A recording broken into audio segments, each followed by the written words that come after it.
இந்த ஒரே ஒரு இன்சுலின் ரெசிஸ்டன்ஸ்னால தான் இன்னைக்கு நிறைய பேரோட வாழ்க்கை சுகர் மாத்திரை, ப்ரெஷர் மாத்திரை, கெட்ட கொலஸ்ட்ரால் மாத்திரை மட்டும் இல்லை, இந்த இன்சுலின் கூட ட்ராவல் பண்ணிட்டு இருக்காங்க.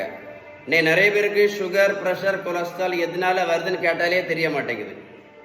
சுகர், ப்ரெஷர், கெட்ட கொலஸ்ட்ரால் எதனால வருதுன்னா இந்த ஆபத்தான இன்சுலின் ரெசிஸ்டன்ஸ்னால தான் வருது. அதனால நான் இப்போ என்கிட்ட வரக்கூடிய எல்லா பேஷண்ட்ஸ்டையும் இந்த ஃபாஸ்டிங் இன்சுலின் அந்த பிளட் டெஸ்ட் என்ன பண்ண சொல்கிறேன், பண்ணி பார்க்க சொல்கிறேன். இதை நீங்கள் செக் பண்ணி பார்த்தீங்க அப்படின்னா நம்ம இன்சுலின் ரெசிஸ்டன்ஸ் அளவு எப்படி இருக்குன்னு என்ன பண்ணிடலாம், கண்டுபிடிச்சிடலாம். இதை கண்டுபிடிச்சிட்டாங்க அப்படின்னா இந்த இன்சுலின் ரெசிஸ்டன்ஸ் சரி பண்ணிட்டோன்னு வைங்களேன், இந்த மாத்திரையை நடத்தலாம், இந்த இன்சுலினை நடத்தலாம். ஆனால் இதை சரி பண்ணணும்னா ஒரே ஒரு வழி தான் இருக்குது. அதுக்கு பேர் தான் பேலன்ஸ்ட் டயட். நீங்கள் பேலன்ஸ் டயட் கரெக்டாக ஃபாலோ பண்ணினா மட்டும்தான் என்ன பண்ண முடியும், நீங்கள் சாப்பிட்டுட்டு இருக்க மாத்திரையை நிரந்தரமாக நிறுத்த முடியும். உங்களுக்கு பேலன்ஸ்டு டயட் பற்றி ஏதாவது உதவி தேவை இருந்தால் கண்டிப்பாக கால் பண்ணி பேசுங்க.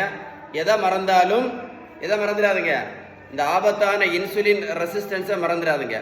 இன்னைக்கு நிறைய பேருக்கு இந்த மாதிரி அடி வயிற்று கொழுப்பு இருக்காங்கல்ல, இவங்களுக்கெல்லாம் இன்சுலின் ரெசிஸ்டன்ஸ் ரொம்ப ஜாஸ்தியாக இருக்கும்.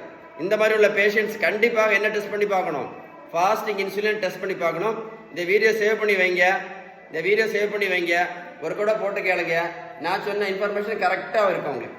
வீடியோ லைக் பண்ணிவிட்டு உங்கள் ஃப்ரெண்ட்ஸுக்கு ஷேர் பண்ணி கொடுங்க. உங்களுக்கு மட்டும் இல்லை, இந்த வேர்ல்டில் நிறைய பேருக்கு யூஸ்ஃபுல்லாக இருக்கும்.